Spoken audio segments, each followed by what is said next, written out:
ہندوستان اور چین کے معاملے کی طرف کے جو ایک سٹینڈ آف یہ ہے کیوں یہ معاملہ یہ چین کی طرف سے اتنا شدید جو رد عمل ہو رہا ہے ہندوستان کی افواج کی طرف، اور یہ چین کے 4,000 سے 10,000 فوجی جو ہیں وہ اس وقت بتایا جاتا ہے کہ ہندوستان کے کنٹرول ٹیریٹری جو ڈکلیئر ٹیریٹری ہے اس کے اندر کئی کلومیٹر اندر آتے چلے جا رہے ہیں. یہ کیا چین کرنا چاہ رہا ہے؟ کیسے آپ ہمارے ویورز کو سمجھا پائیں گے کیا ہو رہا ہے؟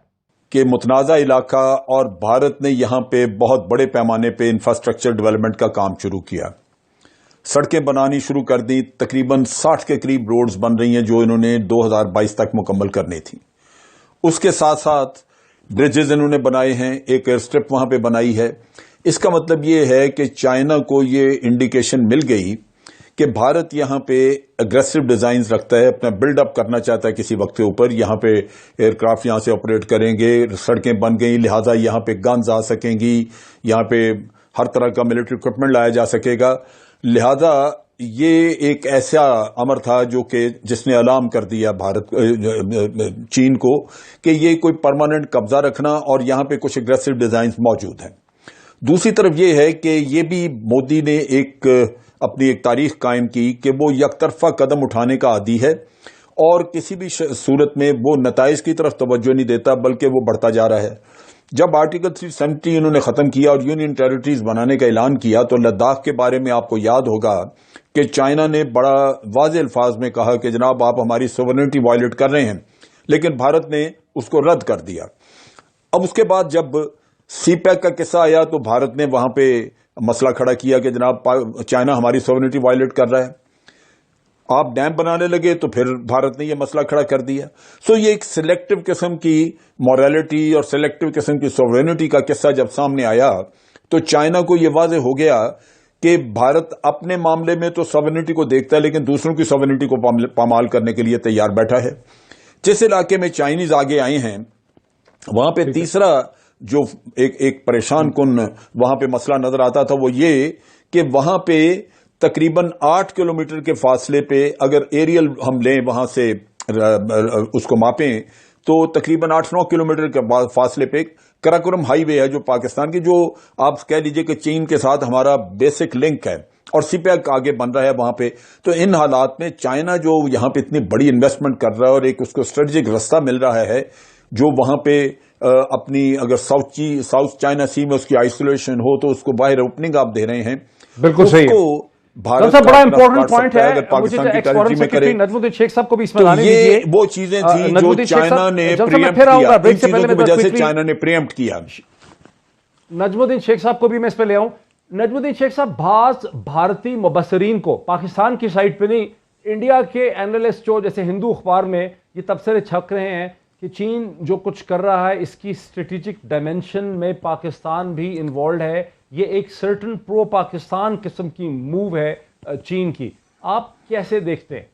نہیں دیکھیے اس کو آپ کو اسی مد نظر میں دیکھنا ہے کہ لداخ میں چین نے پہلے بھی کہا اور پھر کہا کہ صاحب آپ جو چیزیں کرنا چاہ رہے ہیں یہ لائن آف ایکچوئل کنٹرول پہ ہو نہیں سکتی. تو جب اس کو آپ دوسری پہلو سے دیکھیں کہ اب یہ ووہان اسپرٹ جو تھی اس کو ہندوستان نے ووہان اسپرٹ بنی، پھر جب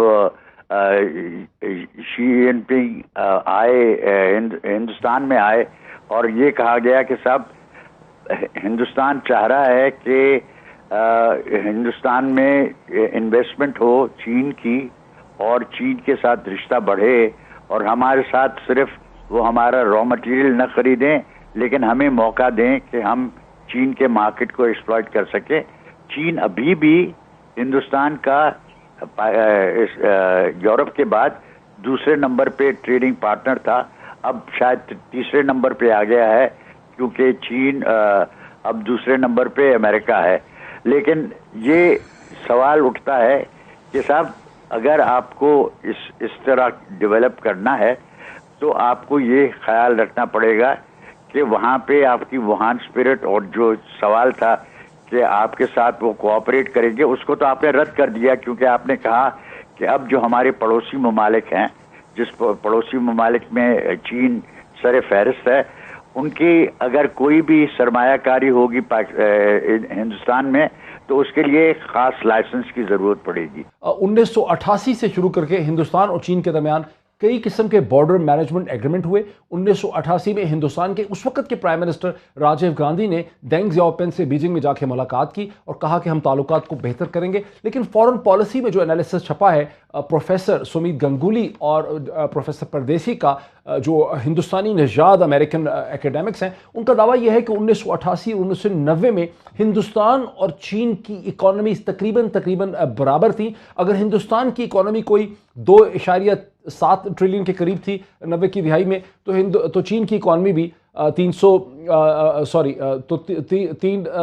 312 بلین، غلط میں نے کہہ دیا، ٹریلین نہیں.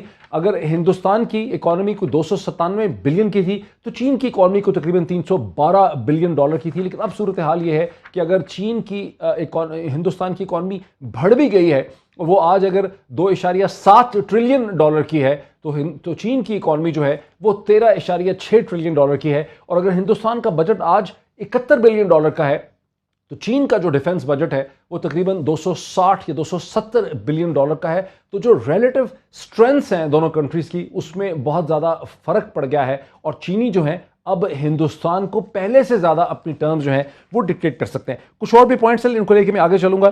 یہ جو صورتحال ہے نجم الدین شیخ صاحب، آپ بتا رہے تھے ٹریڈ کا، آپ کو کیا لگتا ہے کہ جس قسم کا پریشر چینی ہندوستان پہ ڈال رہے ہیں پچھلے 20 دن سے، کیا ہندوستان پیچھے ہٹے گا یا ہندوستان وہیں کھڑا رہے گا؟ جو آپ کے کہہ رہے ہیں، جو جن صاحب نے ہمیں بتایا کہ بارڈر انسٹالیشنز بنائی جا رہی ہیں، سڑکیں بنائی جا رہی ہیں، ایئر سٹرپس بنائے جا رہے ہیں ایک ڈسپیوٹڈ ٹیریٹری میں. اور کل ہم نے دیکھا کہ انڈین ملٹری کی جب ہندوستان کے وزیر اعظم نریندر مودی کے ساتھ ملاقات ہوئی تو جو اخبارات میں چھپا ہے ہندوستان میں وہ یہ ہے کہ ہندوستان بالکل پیچھے نہیں ہٹے گا. آپ کا کیا انالیسس؟